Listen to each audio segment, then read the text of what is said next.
So much for choosing to be a part of this insightful, impactful episode of Meet Your Husband. This is episode 2, and we are having an amazing guest join us to share with us the how she met her husband.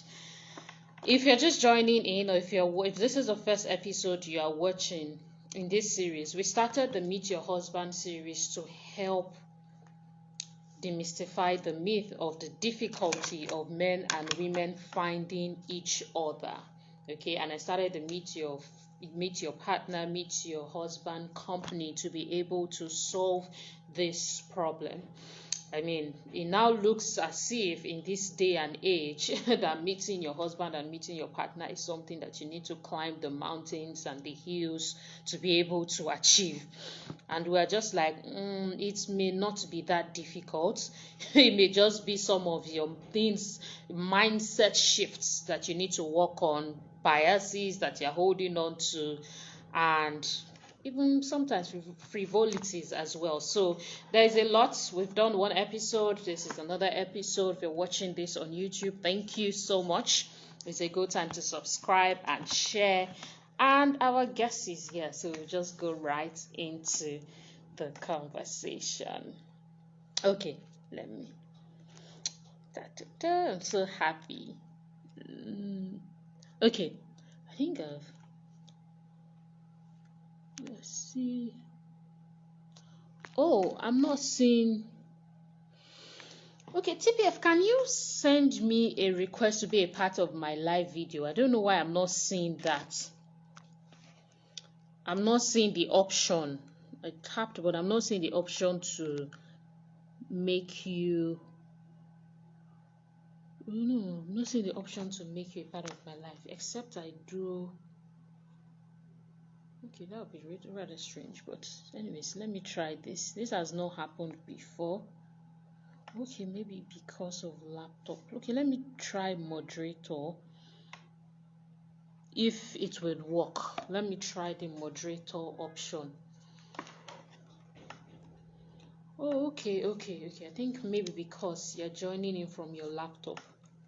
Maybe that's why that option is not showing. But I just sent a request that will also still add you to the live.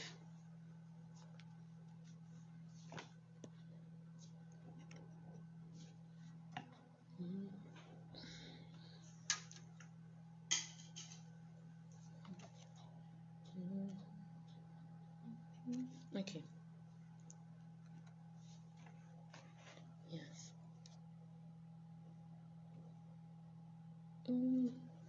Okay, TPF, have you accepted the request? No.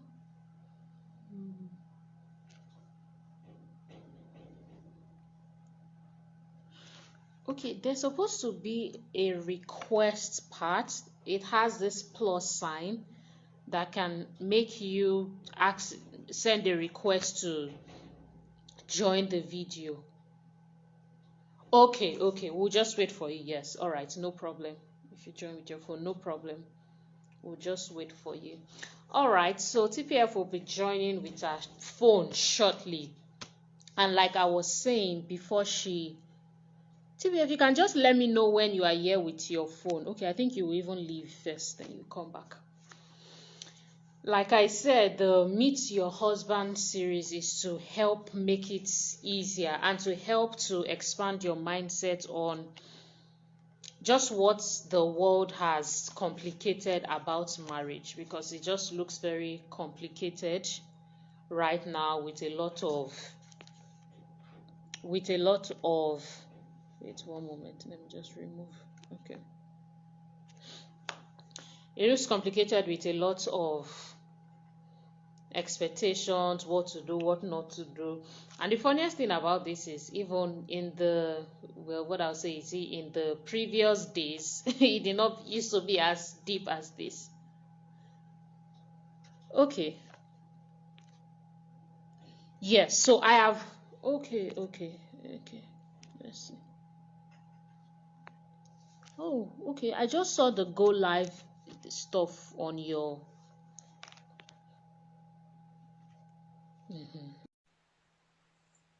Yes. Yes. Okay. I'm sending a request as well. Okay. Okay. TPF, good morning. Hello. Good morning. Mommy, thank you so much for choosing to be TPF. See how you're fine. No that your children are so fine. Because I just like I see TPF is looking fresh this morning. I don't get it. Thank you so much, Good TPF. morning, Nkechi. How are you? I'm fine. I'm doing very fine, TPF, and I'm excited. So let's just get a bit about and this is the abridged version. If you don't know TPF, TPF is like a financial lord in our industry. So we'll No, learn got more you. about. No, hey, TPF, you have spoken at Wondiva before, so I've been privileged to see a bit about your profile. And that was on your profile then, and it is quite a lot what you have accomplished. So, for the purpose, this is just a short profile as it relates to marriage. This is not all about TPF. By the way, TPF stands for Tosin Praise Fowowe, for those wondering. TPF has been married for 16 years. At the age of 26, met her husband at Ado-Ekiti in Nigeria. She's a financial coach. His tribe and nationality is Nigeria, Yoruba, and same as hers. And then her religion and his religion is Christianity, and that is PF. Thank you so. Oh, our principal is here. Dima is here. Thank you I so can much see her. for joining in. Our principal is here. Oh, happiness. Thank you so much. And yeah, TPF is the wife of Praise Fowowe. Okay, we'll just get right into the conversation, and it is the juice of the juice, which is, so how did you meet your husband? How did you meet PF? How did you meet your husband? Just please tell us we want to hear the Dima, full story, TPF. I did not meet him at 26, so I married him at 26. Okay, good morning, everyone. Good morning from this part of the world. Like Nkechi said, my name is Oluwa Tosin. Because of where I am, I have learned to pronounce my name in such a way that you pick it. So my name is Oluwa Tosin. Praise Fowowe. All right. Okay. So that's my name. It does not define who I am. It just identifies me as a human being. Okay, how did I meet my husband? Praise was in Ado-Ekiti, University of Ado-Ekiti. Uh, I left secondary school in 1997. Uh, I had to resit my exams in 1998 because my results didn't come out.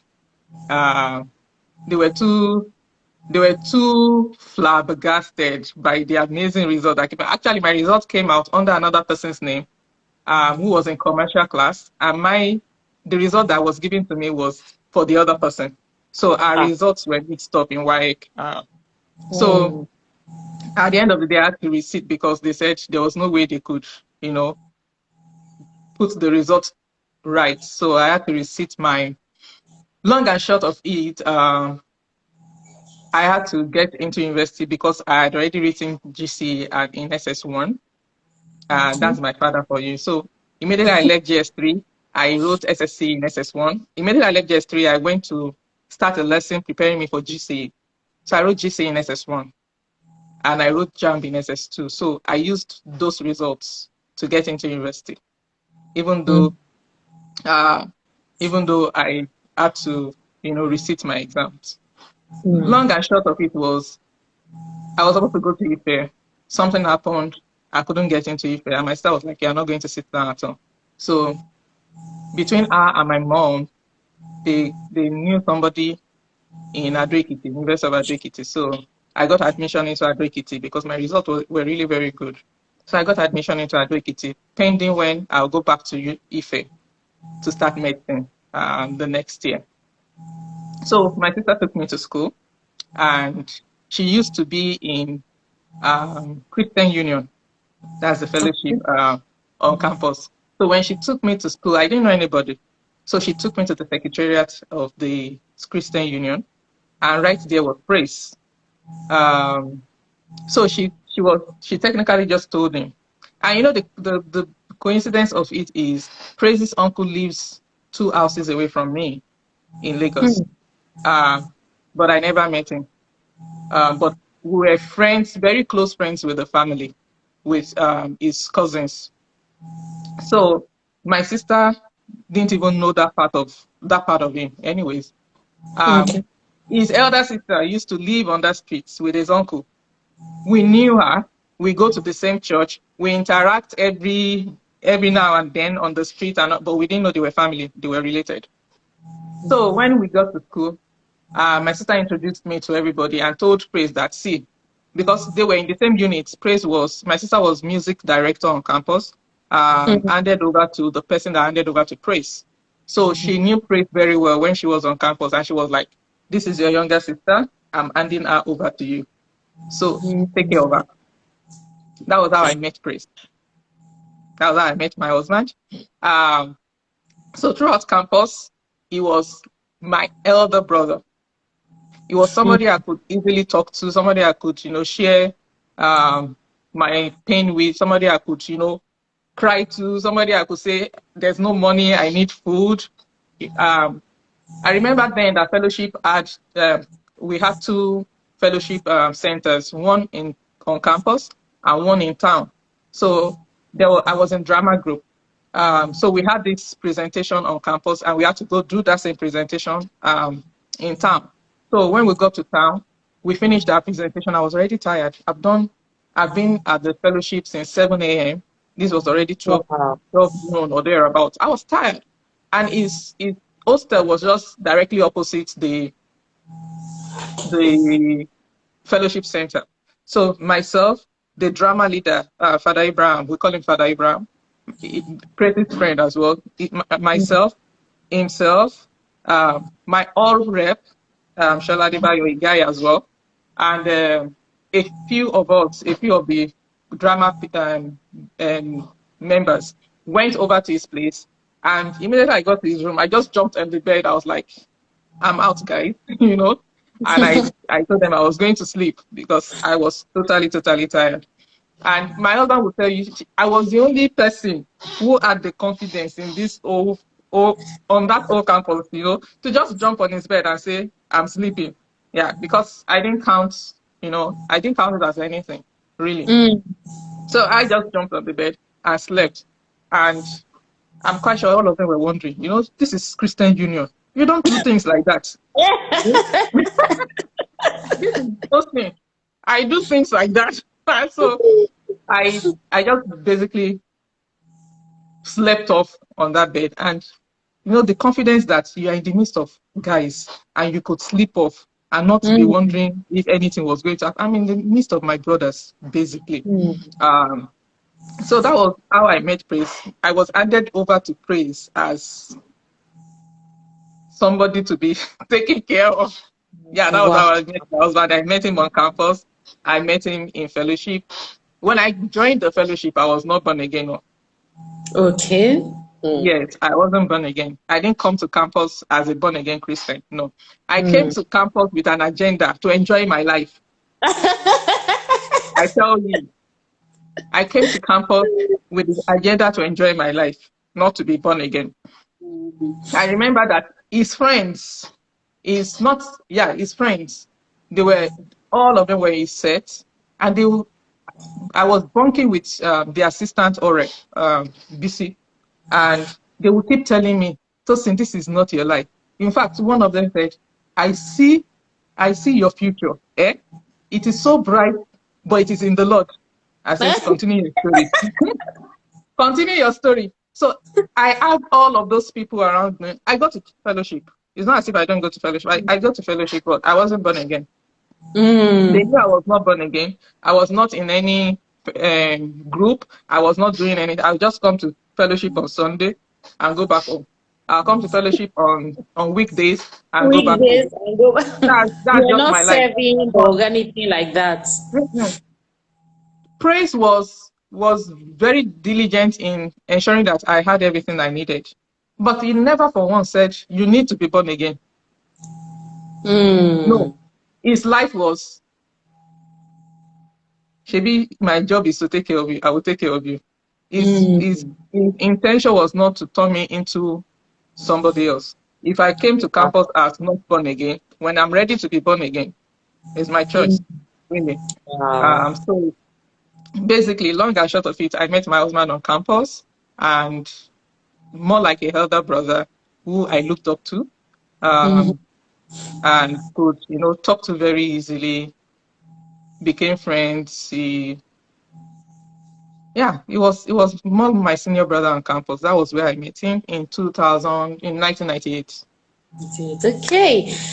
All right. So let's move along that line of questioning. So, at what point, TPF, did it now start to move from the brother and sister relationship into the romantic part of the relationship? Because the end result is that you are married now. There's a family. Yeah, So, at what yeah. point did it start to move?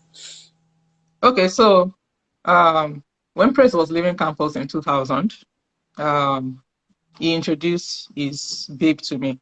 So we were friends. So we became even. Do you know that, like, with the interviews we've been having, all the people that met their husband, the men always had like a girlfriend before. So I can't even wait to hear your story. I'm just wondering how. But Hmm. let's hear your story. So Praise introduced his babe to me. We were friends. So we became even closer friends at that point on, because she was the babe of my elder brother.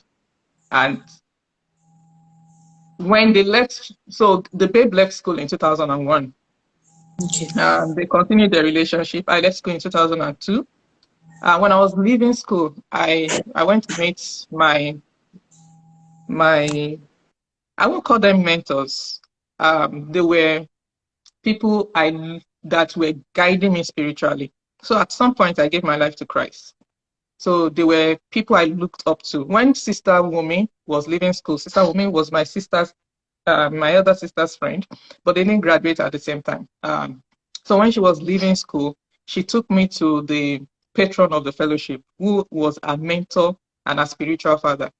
And she introduced me to him, and he became like a spiritual father to me and a mentor. So at that time, I wasn't doing very well in school because there were so many things going on in my life at that time. I was a rebel. Um, Internally, in my mind, I was a rebel. I had so much pain, so much hurt going on at that time. So it was affecting my academics seriously. I wasn't that top student that came from secondary school into university. I was lowest of the ranks when it came to my academics on campus. So when she introduced me to this person, she said, he started asking me about my academics and everything. And I told him I wasn't doing well. His wife was the head of my department. And I told him what my grades were, and he was like, that's terrible. No, no, no, no, no, you can't continue. I cannot be your spiritual father and you are not doing well academically. So he put me on a schedule, and I had to report myself what I've done with my academics, and my grades picked up, at that point. I had somebody who gave me a new reason to be the best for myself, not for anybody else. So when I was leaving campus, it was one of them. The other person was my elder sister's spiritual father. They were both pastors in the same church. So I used to visit both of them and, discuss life, my spiritual work and everything with them. So when I was leaving, I went to visit both of them separately, and I spoke with my sister's spiritual father, and she was like, and he made a statement. He said, Tosin, don't get distracted. The person you will marry is not in service here. I'm like, really? I just, I said, thank you, sir. And I'm like, really, I can meet this person anywhere. So when I got to service here, I had this particular guy that till we left service here, he would come to my house. I would go to his house with my girls, Fumi and Yonda. I would go to his house, and we would gist, and all he was saying was, I'm the one he was going to marry. But at some point, I remembered what he said, and I was like, it's not gonna work. I don't even know why I allowed that, thought to guide my decision at that point. But I was just like, it's not gonna work. Then I had him a couple of questions about his past and everything. Well, he had a good. He would have made a very good husband, but I did not think at that point that it was the person I was waiting for. Well, long and short of it, I had a very close friend back home who my focus and my attention was on at that point to say, well, if he said there's somebody waiting for me at home, it's that person. Because that was the only person back home that I was close to enough to consider at that point as a partner. So when I got back home from service here, I landed home October something. The next day, my mom said, oh, I remember 2 guys came looking for you.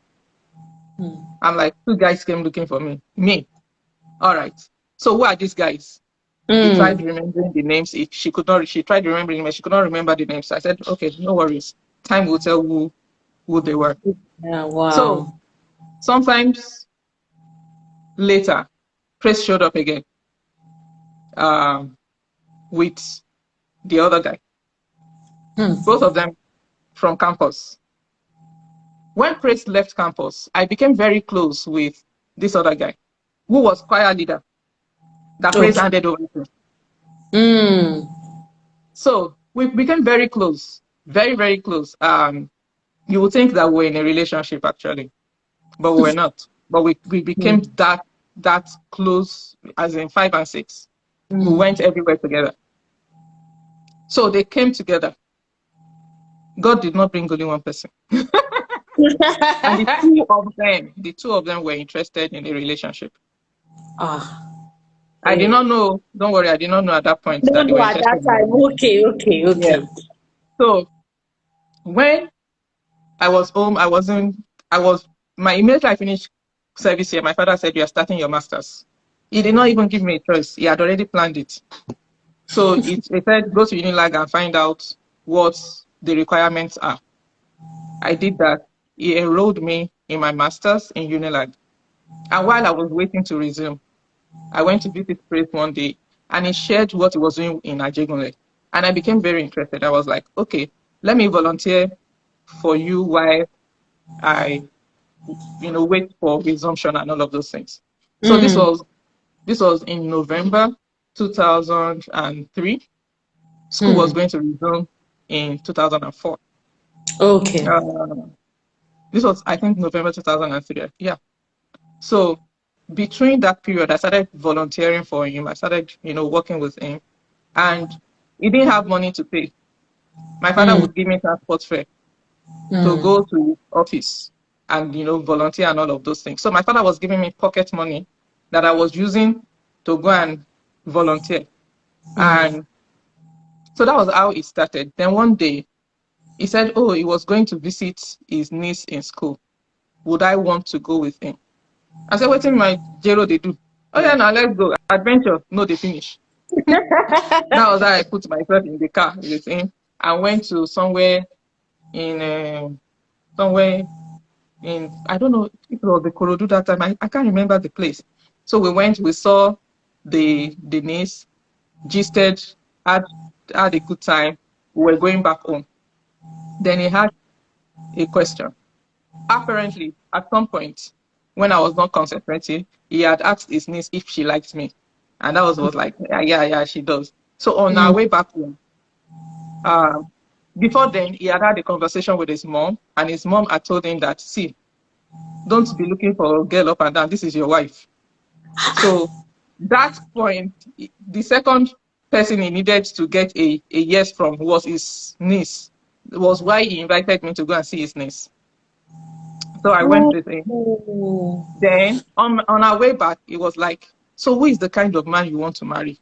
I was like, yeah, I'm not even giving a thought to that person, really. So I just started saying anything that was coming out of my mouth.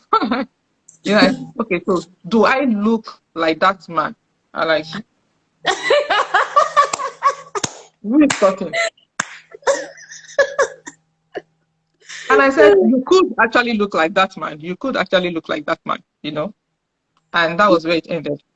So one day after work, it was like, see, before then, I was eyeing one of his friends.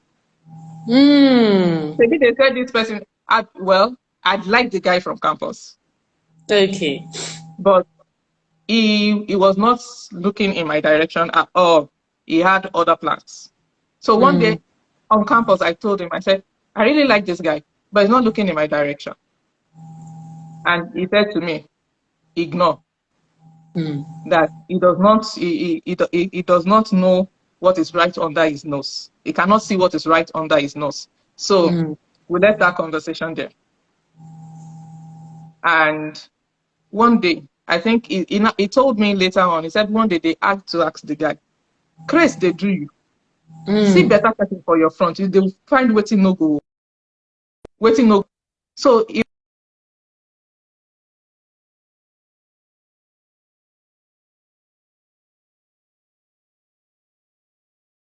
what, go ahead.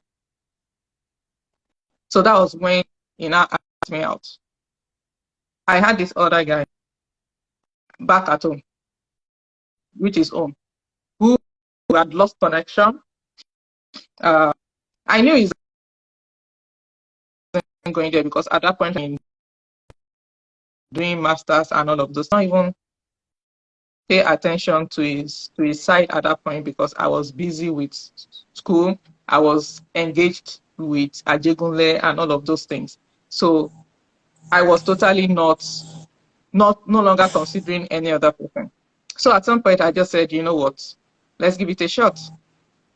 And that was in 2004, shortly before I started my masters. Before then, okay, so like that was how the relationship started. 4-5 years later. Yeah.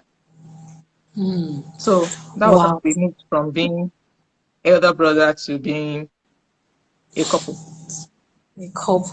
So TPF, because your story is very unique, how did you, at the point when you had, it's actually really unique, and I think it's very useful for this, especially conversation. At the point where you moved to the romantic relationship now that led to marriage, what did you have any kind of feeling, or what convinced you to say, you know what, let me get into this?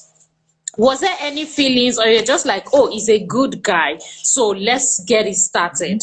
I would like to know that, because a lot of people depend so much on feelings and all that now, and I just want you to help us clarify. Okay, so like I would always tell people, I was not in love with my husband when I married him. I respected him as a person. And at that point, that was enough to say, let's give it a shot. We were not engaged. Asking me to go out with him was not asking me to marry him. So we were not engaged. We were dating, basically. So I was dating a man I respected, whose work I was passionate about, who was good. Okay? Yes. He didn't have money. Oh, no. He didn't have money. And our dating was very, very unique as well. It was not the regular dating kind of dating person. But I think I said I gave it a shot because of the respect I had for him. I've known him over the years. He's been consistent. He does not tell you what he is not. He won't tell you to cut him into 10 if he can only cut himself into 3, right? So he does not overbloat anything. He's not coming with an aura of I am that made guy or anything. So I knew what I was getting into, and for me, everything was going to pan out at the end of the day. If he's the one I would end up marrying, we'll get to that point. If not, if the feelings never graduate from respect to love, we won't be where we are today. So, but it was not love from the beginning.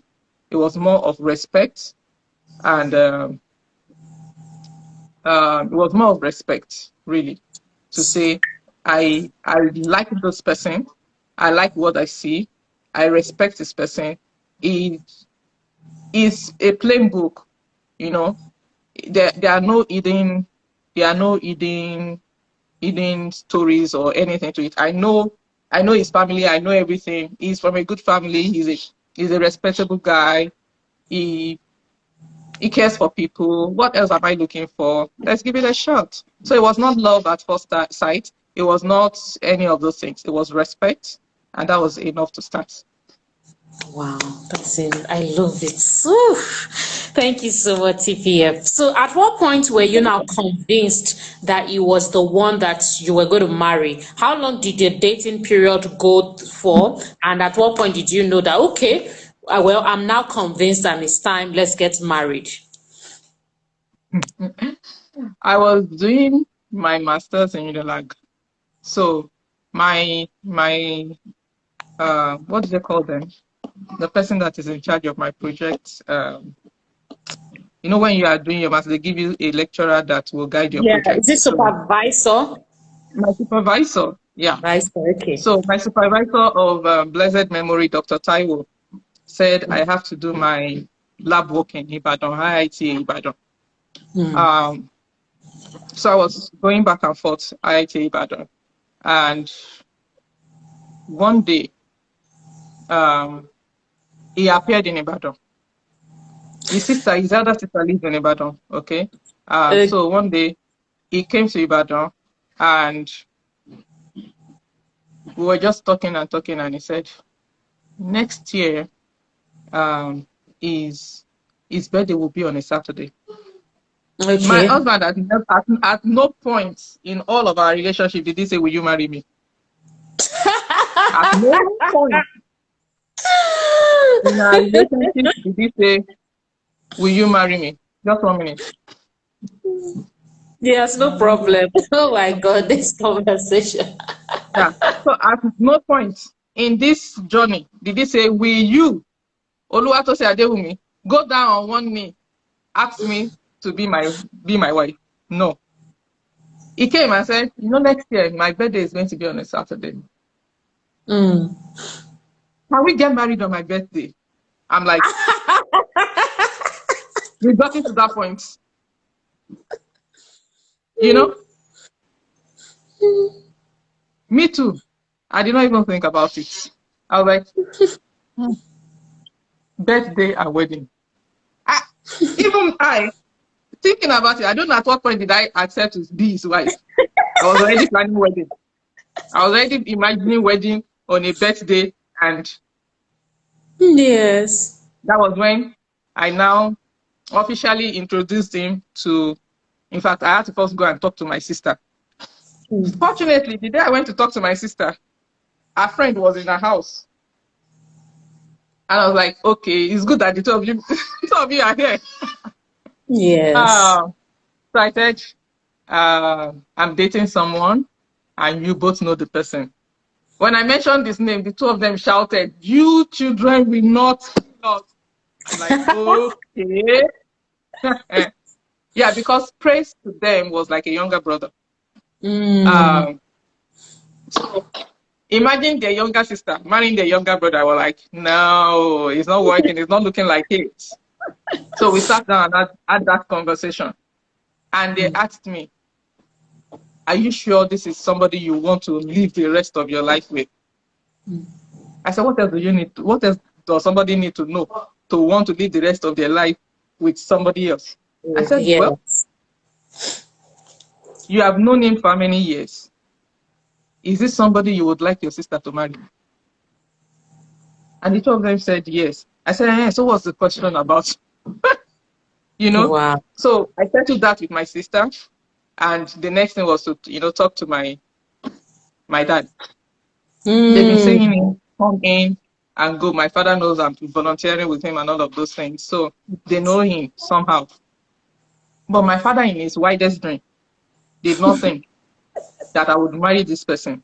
So the day I told him, my father was outraged. He was like, no, no, no, no, no, no, no, no, no. Yeah, you can be his friend, but marriage, no, it's not gonna work. It's not gonna happen. So I'm like, you've been seeing him around. What exactly is the problem? What is the challenge? And he says he doesn't have a job. He can't take care of you. I said, oh, but he's doing something. He said that something is not going to put food on the table.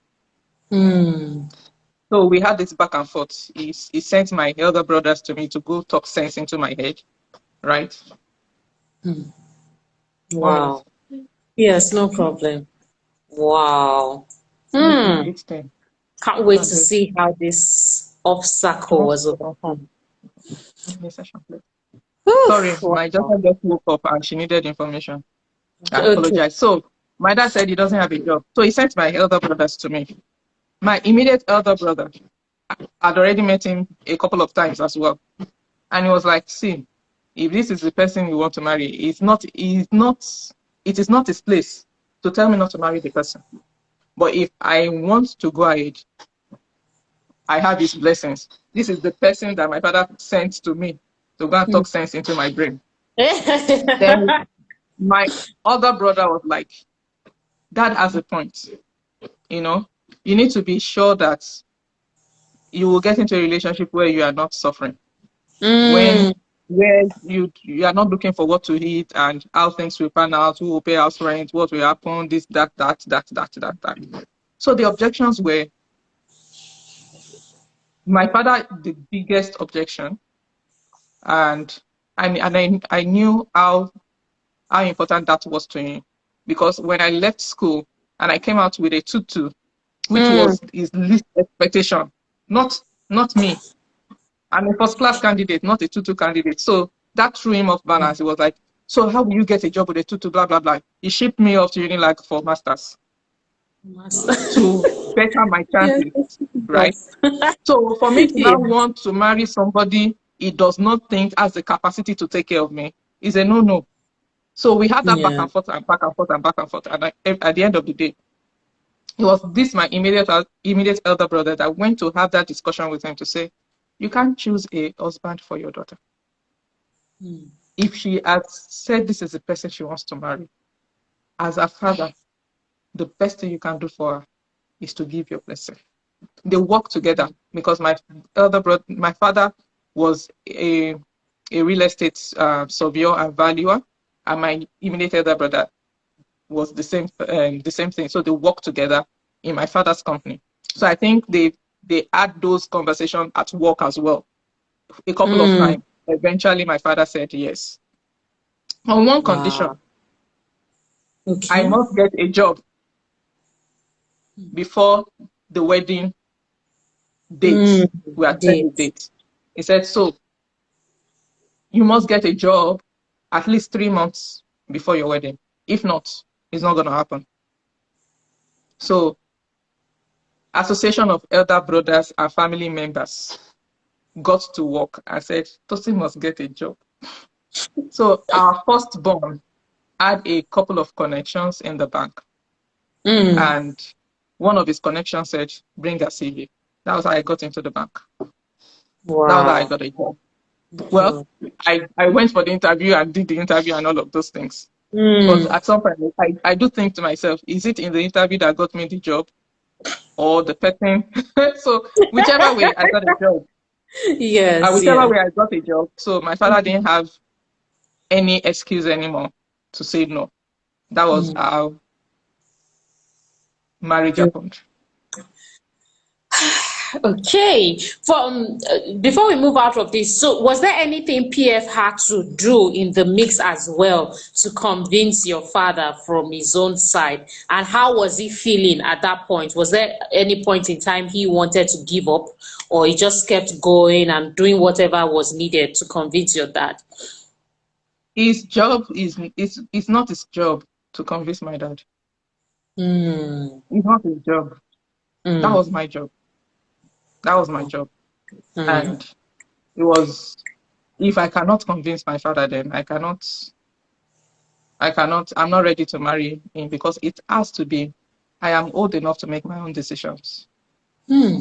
So if he has to come in fact, there's nothing my Praise would have done that would have made any difference. I tell you, Hmm. there is nothing I would have done. Because really, he didn't have a car. He didn't have Hmm. a house. He was living with his mom. He didn't have an income per se. His income was fruit basket when he goes for speaking engagement. He's going on Okada to the speaking engagement and all of those things. So Oh, he does not yes. really look like that guy. He didn't look like Hmm. that guy. So there was nothing he could have done. So uncle, back off. Let me handle my family, you know. Oh. So for me, it was not his job to convince my father that he could take care of me because it does not look like he had the capacity to do that at that point in time.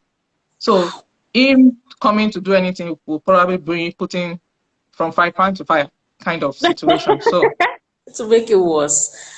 yeah. Hmm. So I kept having conversation with my immediate elder brother, Hmm. who I knew was on my side, Hmm. right? And because he was also living in the house with us at that time. Hmm. Um, so it made it easier.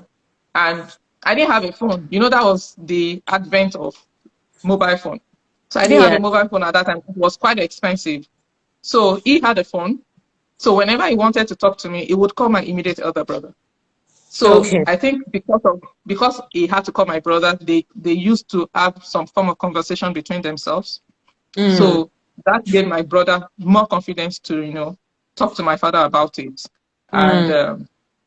um, get my father to buy in to the whole idea. Hmm. Okay. Mhm. TPF, this is so well. That's why we're doing the interview so that this generation can learn. Now, for you, TPF, well, apart from your dad, was there no particular fear that you had that, hey, it's true, I know PF is passionate, but what if we are broke for the next 10 years? And how, if you even had that fear at all, how did you deal with it? I'm asking this question especially for this generation because you have a lot of people that say, oh, if the person is not all together and placed together, we are not going ahead. So you're getting more people in 32, 33, even 40 being unmarried because they are waiting for whatnot. So I would just like you to please use your answers to help us clarify that. Thank you. Okay, so I didn't have any doubt that Praise was going to be successful. No doubt. Not an iota of it. Um, However, I didn't know when that was going to happen. So my father did me a good thing to say, get a job. And Mm, for the first 2 years, that job took care of us. And that gave him the stability and the peace of mind that he needed to be creative and to pursue his dreams and his passion um, with all the he could get. Um, I remember that when we wanted to get married, we were looking for a space, and mm, all the properties checking out were very expensive. Became getting us a place to live when when we when we get married became everybody's project. Even though my father was a real estate person, I was not going to ask him to help, in that. So mm, it became my mom's project. My mom told her friend who lives a couple of streets away, and every time I'm going past the front of our house, she said, "Oh, I've spoken to this agent. We are looking for a house for you."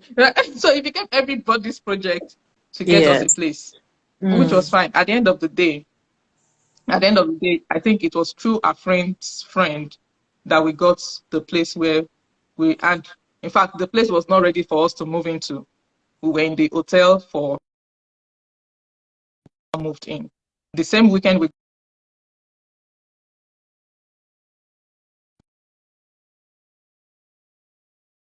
to accommodate people. So it was they had finished and cleaned it out and all of those things that we were not able to move in. And so I didn't have any doubt that it was going to be successful. The only challenge was when that was going to happen. And mm, well, because we had agreed that we were going to do it, it became our problem. really. It was our problem. It was our situation. We were going to take it the best way we knew how to. So when the salary came, my husband would apportion the money. Okay, at that point, I started, working with Fela Duro as a mentee and as a mentee. So it was not really as if there was money, a salary coming in at the end of every month. It was much more like commission based when they go for projects. Okay, Yeah. so at least from the income I was making, he was able to transport himself to the highland every day and come back and take care of himself and take care of the home and do a couple of other things. And we made a decision that we were not going to have a child in the first 2 years of marriage. Okay. So that gives us some time to stabilize and to get ourselves together, Okay. and to bond, to grow Mm. our bond and all of those things. So we made that decision before we even got married, and we're Okay. sticking with it. We did not Mm. give birth until the almost second year of marriage. 2008, we Mm. had our baby. That was Mm. a couple of months before we turned 2 years. So that Mm. gave us time to stabilize, to put some money together, to get a sense of direction of what we are doing and where we are doing it. And I remember that Praise was running projects. I remember one of the projects he was going to do at LTV8. And Mm. so we would get money to come in from here and there to sort out things, to get to the venue and all of those things. Then Mm. it came to, if you are going to put people in a venue for like 5-6 hours, there has to Mm. be something for them to eat. And Mm. this was a week to the event. There was no plan for entertainment and all of those things. So I Mm. called a couple of friends and I said, so Praise has this project coming up. Would you like to support with um, providing entertainment, refreshment for the participants? And I think 2 of them responded and gave us some money, but it was a far cry from what we needed. And I went into my account and I brought out the balance. Then I said Mm. to him, "This is the money." I was like, "Where did you get the money from?" I said, "The most important thing is that we now have the money, and this Mm. event can be as successful as you envisage it to be." And so for Mm. me, it's always about how can I chip in and be that supportive wife, and support his dreams, support his goals, support his aspirations, and to help Mm. him get to that place where I am proud to also call him my husband. And over the years, and that is what I'm still doing, to support him and to ensure that whatever his dreams are, he gets my full support, whichever Mm. way I can chip in. Thank you so much, PF. I remember one time when I interviewed PF on just it's like a rapid fire question session, and he shared that one of the reasons why he married you was just because of your heart of service, and it's just so evident in the way that you are sharing it here. Thank you so much. I would like to get your thoughts, TPF, on what your own thoughts are on why some marriages are not sustainable, on why they're not making it in this century. From your years of experience of marital bliss, what have you seen is happening, whether it's in this generation or generation past, that is just not making the marriage work, or some people's Uh, marriage work? okay, so we are in a space, in an environment that is more materialistic than it used to be.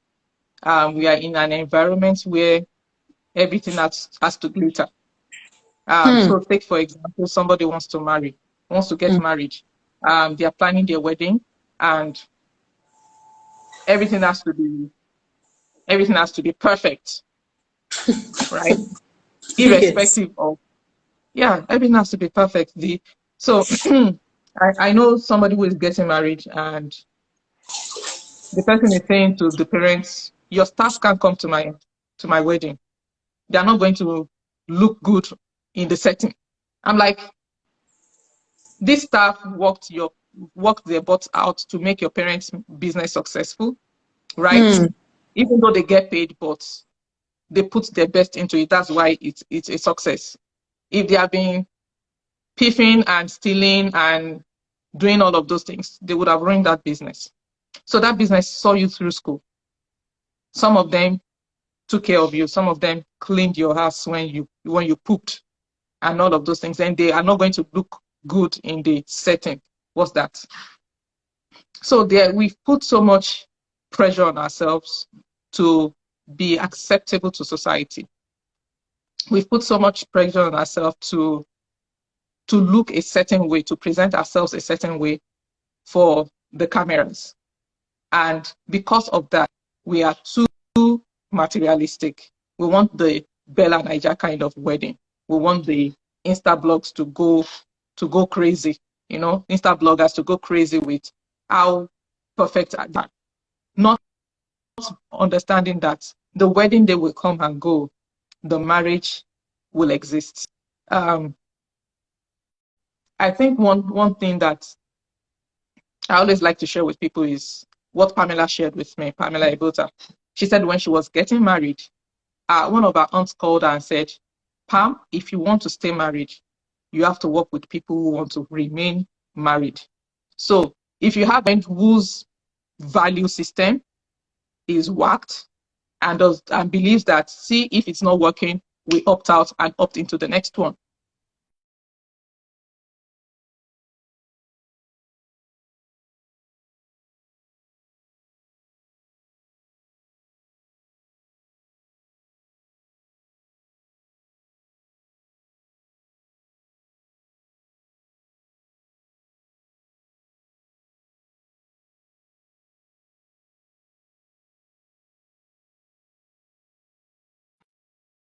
As you're married, if you are not willing to get help, you will have challenges. You will end up, your marriage will end up on the rocks. So we need to have the right perspective about marriage. Yoruba people would say Ilioko, Ilieko. That means your husband's house is a school where you learn. So there will be issues, there will be challenges. The question is, do you have the right mind to go into that marriage and give it everything? There are some people who try to do that, who the other person, who their spouse is just not in that space at all. All right. And so you want to be sure, excuse me, you want to be sure that you have the foundation right. You have the expectations right. A lot of us go into marriage with a lot of expectations, silly expectations. Expectations are good. Expectations drive you. Expectations help you to, to have goals and milestones, and to progress and to improve. They are good, but don't have unnecessary expectations of yourself and of the other person. So if it's not happening, for example, Praise Success did not happen in the first 2011, first 4 years of our marriage. The success he has, that I could say, yes, this guy is successful, did not happen in the first 4 years of our marriage. For some people, they would have been frustrated. They would have been frustrated already. Yeah, because you can see that this person has potential, but that potential is just not translating to the things that you expect it to translate to. So what are your expectations? So if you have high expectations and certain timelines for what you want your life to look like, and it's not looking like it, you become frustrated. You start complaining, you start making noise, you start throwing tantrums, you can start doing all sorts of things. You start listening to people outside. All right. So don't put too much pressure on yourself. Have reasonable timelines. Have reasonable expectations of yourself and of your spouse. Because if you don't do that, you will put yourself in a situation where you look like the bad person. You are not bad. It's just that your expectations are not aligned. They are not in the right place. Wow. Basically. Okay, Tiffy, we're going to start to wrap up now. On expectations, it's really important. I even had the question here, but you already even answered it. So a typical 21st century person, how can they form expectations, or what are what are the bedrock for forming expectations? Maybe more like principles, if there are, or how can a person form a realistic, healthy expectation? Sincerely, I'd like to say, you do this, you do this, you do this, you do that. I don't have the answer to that question. I tell you. It's not because it's not something I've thought through myself to say, how do you set your expectations? But I know the things that I have done for myself going into marriage is to say, yeah. I remember that Praise and I did interview a couple of couples, older couples, 45 years in marriage, 20 years in marriage, about 4 couples thereabout, to find out how they have lived together for so long. And that knowledge is what sort of sets the pace for us to say, yeah, so marriage is not all rosy and all rocky. I mean, all rosy. There will be rocky times, there will be rough times, there will be good times. There will be high times, low times, and all the in-betweens. So how prepared are you to handle those things? I think that is what basically sets the expectations. Your preparedness to handle every season of your marriage. So when things are going well, how do you handle it? When things are not going well, how do you handle it? When things are, leveled up, how do you handle it? That basically, for me, is what sets the expectations for you. Being ready with how you would handle situation within your marriage. So imagine all sorts of what if. Imagine the different what ifs that could happen, and prepare yourself to say, if my husband loses his job today and I'm the only breadwinner in the family, how will I handle that situation? So you have set an expectation. You have basically set an expectation for yourself, so that when it does happen, your whole mindset is prepared for it. Not that it would happen, but if it does happen, how will you handle it?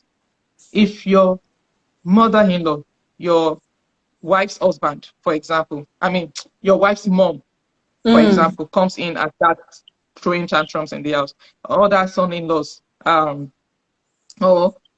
son-in-laws, they give me 100,000 every month, or other son-in-laws, they buy me clothes, they do this for me, they do that for me. How will you handle that situation as a son-in-law? Or how will you handle that situation as the daughter of the woman?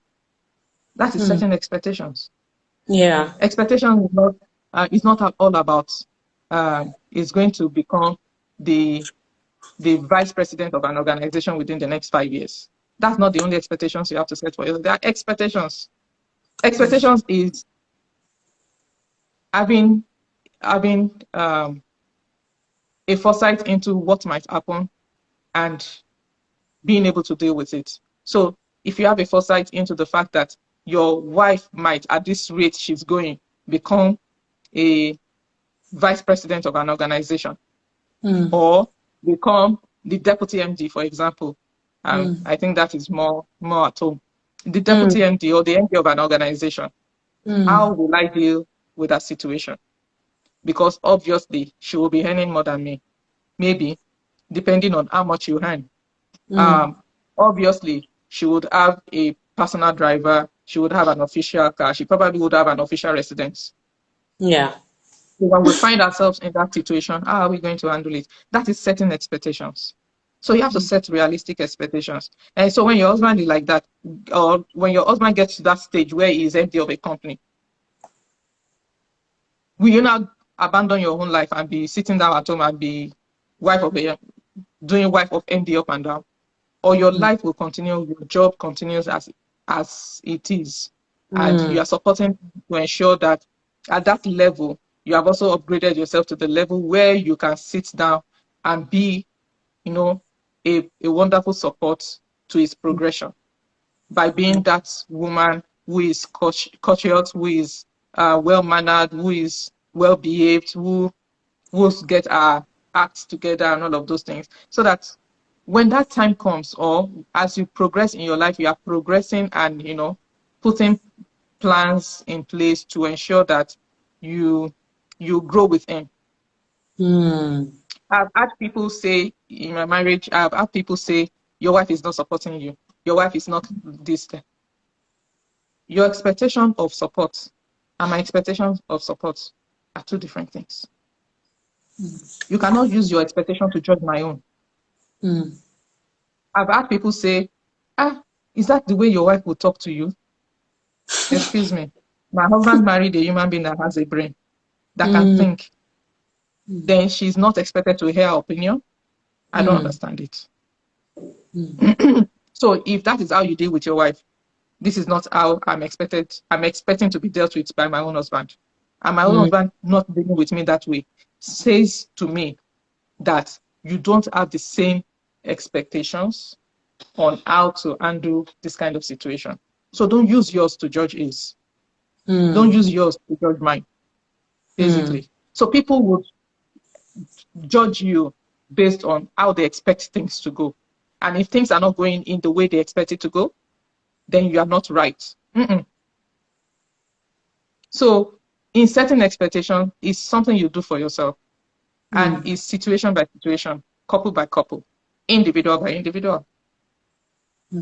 But that does not mean that your expectations cannot be adjusted as time goes. So for me, I don't have the first step, second step, third step. I think it's just something you have to sit down and think through by yourself and say, I've never thought about what is a deal breaker in my marriage. I know people ask that question a lot. So in your marriage, what's the deal breaker? I don't have that expectation that this deal will be breaking. So I've not thought about what a deal breaker will be.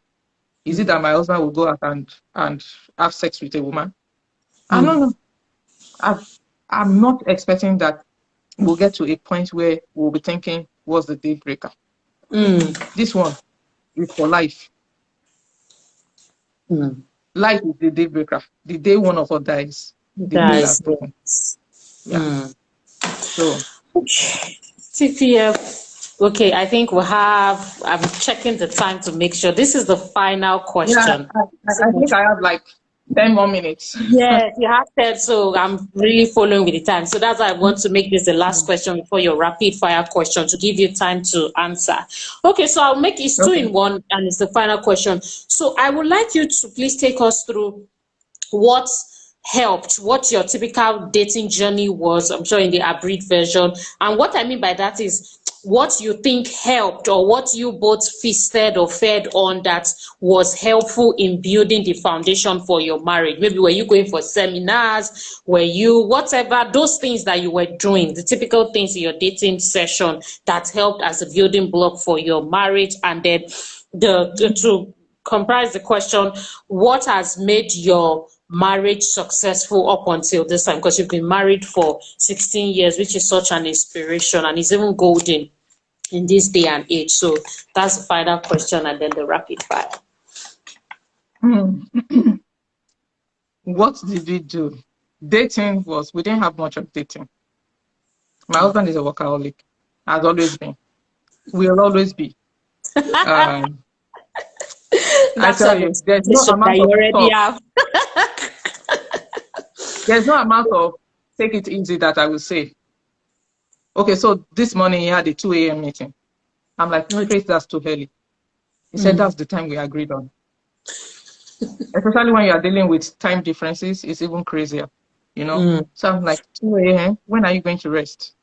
You know, because he flew from Dallas yesterday to Houston, and he was already tired, but he has to wake up at 2 a.m. for a meeting. So there's no amount of take it easy, you're working too hard, blah, blah, blah, that's going to change that. It's been like that since we were dating. So yeah, I'm not expecting it to change anytime soon. So that's how he has always been. That's how it will always be. So we didn't have that much dating. Oh, we are going to this place, we are going to that place. I think the dating that we did was in the office, in the midst of other people.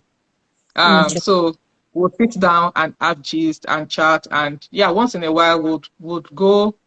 It just once in a while, it'll just be the two of us, and we'll talk, we'll play, we'll do personal development, and all of those things. So our dating is not a romantic, sugar lovey, datey kind of dating.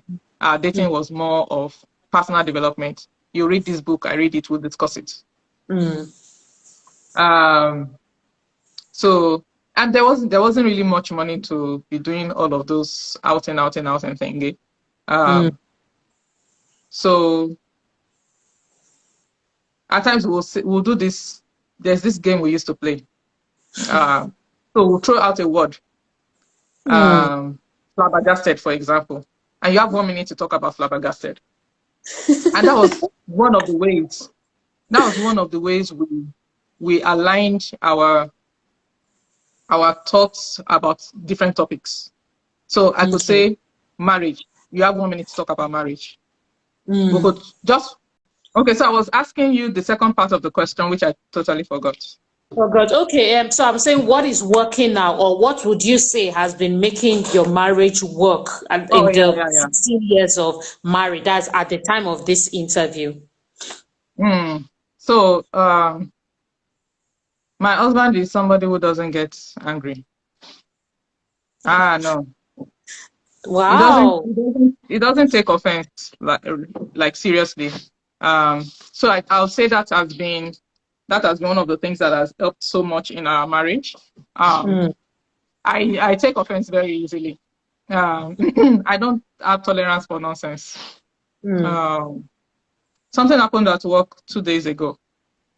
Okay. I felt a bit insulted by a client, and so I sort of tuned off from work at that point. Well, I should have closed before then, but I was Mm. putting in some extra time, and so the extra time I wanted to do, I tuned off at that point. I was upset. So my husband was like, mm-mm. Over the years, if there's one thing you should have learned from me, is you don't let things get under your skin. So my husband is somebody who doesn't allow things to get under his skin. You Mm. feel like he moves on. Mm. As far as is concerned, he has handled it at that point in time. Life continues. I probably would ruminate over it a couple of times, churn it here and there, and do all of those things. So I think one of the things that have worked is one of us have learned not to take offense. Mm. Another thing that has worked is I have learned to. I think one of the things is the fact that I respect my husband, Mm. and so even in my craziness, which I seem to have a lot of, Mm. I still allow that respect to come into place, to have its own place in our relationship. Mm. Also, I have learned, and I'm still learning, that it's not like one of my friends would say, you don't scratch your body as it itches you. So everything is not na fire fire fire kind of thing. I'm learning very fast, to calm down, and not allow things to frazzle me. Also, I think another thing that has helped us in this 16 years is we all know our place in this relationship. Is the edge. I'm a support system in this family. So even if I feel this is the direction we should go, I still allow him to take the final decision.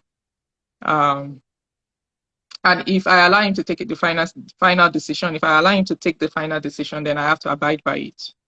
Um, I'm not always.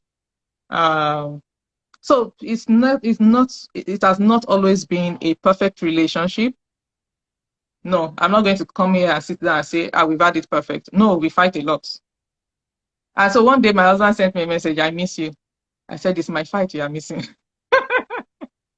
Another day he might send me a message and say, I miss you. And I'll respond with, the only thing I miss is your ATM card. So I think one of the things that I've learned in recent times is don't be too serious. Let a little bit of fun come into your life and into your relationship, and that helps. So my husband, when I said, "Is your ATM card I miss?" and he says, "You are not a serious person," and I sent him an emoji that was flashing him money.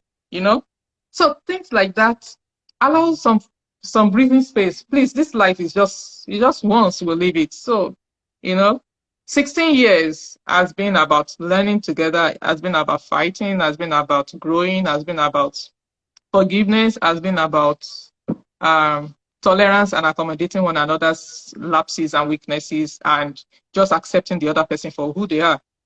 I'm not going to change praise to somebody else. He's not going to change me.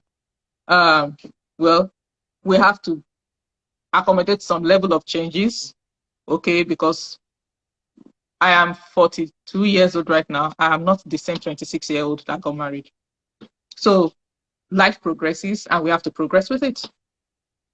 So with all of those things, with all of those things, I think it's all about understanding one another and understanding each other and accepting each other, and flowing with the flow of this is who we are, in this marriage.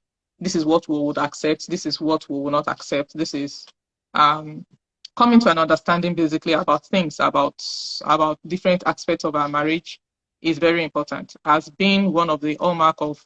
So when somebody says praise is not doing this, is praise doing what is wrong? No. If it's not doing what is wrong, it's okay. Let's move on. Wow. This has been live. This is, like I said, Netflix. So TPF, we'll do rapid fire question in 2 minutes. We're done. So, okay. But you don't deal with rapid fire questions. You cannot overthink it. You just have to give your questions instantly. So I'll get started with the first one. What is your favorite color? Red. That's my color of confidence here. Red. Okay. What is your favorite food? Pounded yam and eforiro. What are you allergic to? Nothing. What is your best movie? Sound of Music. Wow. Okay. What is your best book? My best book, I don't have one. Come again. Okay, you say you I don't have have any best book. Okay. Were you born in Nigeria? Were you giving birth to in Nigeria? Yes. Okay, if you were not born in Nigeria, what country would you have liked to be born into? I never thought about it. Okay. Gold or silver? Gold or silver? Gold. Black or white? Okay, black or white? White. Yellow or pink? No preference. That's so bright. Okay, what is one favorite thing about your husband? He has brain waves that has helped, I like the brain waves. Yeah. I like the brain waves. Okay, what is one favorite attire to wear? Jeans and top. Okay, what's your favorite thing to do? Watch movie. What do you like to do for fun? Watch movie. TVF is so funny. TVF, even the way you're answering is making me laugh. All right, small chops or jollof rice? Huh? Small chops or jollof rice? Which one will you pick? Is that even a choice? It's jollof rice now. TPF is a choice. Which one? You have to pick one. It's jollof rice. Jollof. Okay, they go for small chops, so they're like, Okay. Fruits or vegetables? Both. Would you rather take the train or would you rather take a ship, that's water or railway? Railway. A bus or an airplane? A bus or an airplane? Bus. Writing or speaking? No preference. Rain or sunshine? Sunshine. Audio or visual? Visual.